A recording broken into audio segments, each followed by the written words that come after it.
মানুষ যুগে যুগে একটি প্রশ্ন নিজের মনে লুকিয়ে রেখেছে। ভগবানের প্রসাদ কি শুধু খাদ্য, নাকি তার ভিতরে লুকিয়ে আছে এমন এক শক্তি যা চোখে দেখা যায় না কিন্তু জীবনকে বদলে দিতে পারে? আমরা প্রতিদিন প্রসাদ গ্রহণ করি, শ্রদ্ধা নিয়ে মাথায় ঠেকাই, মুখে তুলি, কিন্তু কখনো কি গভীরভাবে ভেবেছি প্রসাদ আসলে কি?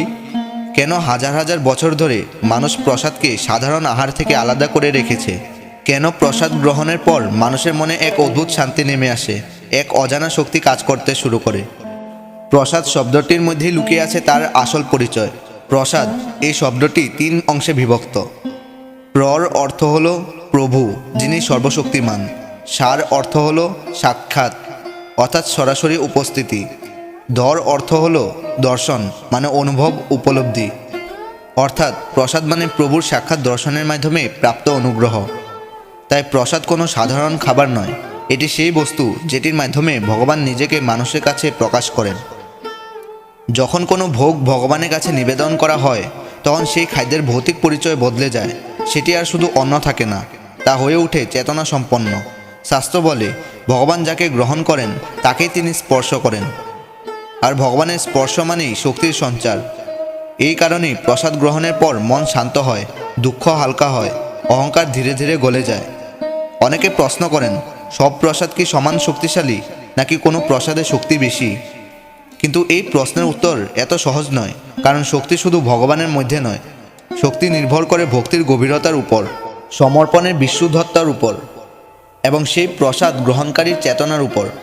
একই প্রসাদ একজনকে বদলে দিতে পারে, আবার আরেকজনের জীবনে তেমন কোনো পরিবর্তন নাও আনতে পারে। প্রসাদের শক্তি আসলে কোনো প্রদর্শনী নয়, এটি ধীরে ধীরে কাজ করে। যেমন বীজ মাটির নিচে অদৃশ্যভাবে অঙ্কুরিত হয়, তেমনি প্রসাদের শক্তি মানুষের অন্তরের গভীরে কাজ করে।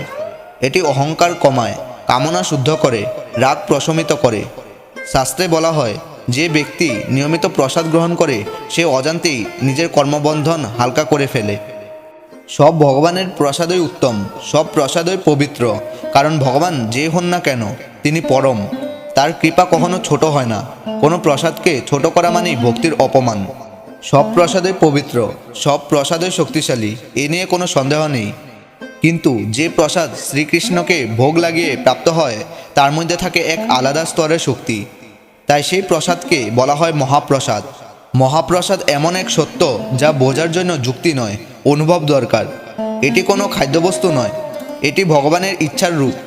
যখন শ্রীকৃষ্ণের কাছে ভোগ নিবেদন করা হয়, তখন সেই ভোগে কেবল অন্ন থাকে না, তাতে মিশে যায় ভক্তের মন, তার নিঃশ্বাস, তার নীরব প্রার্থনা।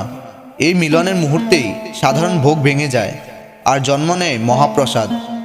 তাই মহাপ্রসাদ মানে কেবল খাওয়া নয়, মহাপ্রসাদ মানে ভগবানের গ্রহণ করা সত্তাকে নিজের জীবনে গ্রহণ করা।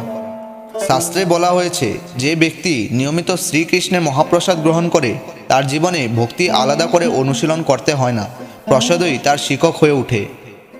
এই কারণেই বলা হয়, সব প্রসাদই পবিত্র, সব প্রসাদই শক্তিশালী, কিন্তু শ্রীকৃষ্ণকে ভোগ লাগানো প্রসাদ হলো মহাপ্রসাদ। জয় শ্রীকৃষ্ণ।